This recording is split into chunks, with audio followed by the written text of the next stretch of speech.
bumubulak na po ang tubig. Ayan, may mga pampalasa na yan at sibuyas bawang. Nalagyan natin ang isda.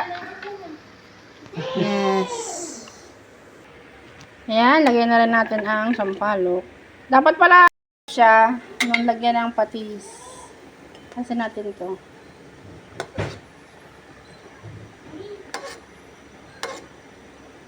Yung malalaking isda pala may ganito.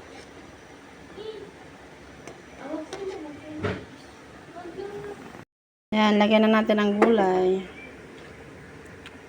Oo nga. Guys, paluto na ang ating sinigang. Sinigang na tambakol. Tambakol ka ito dati? Tambakol. Siyempre, masarap ang sabaw.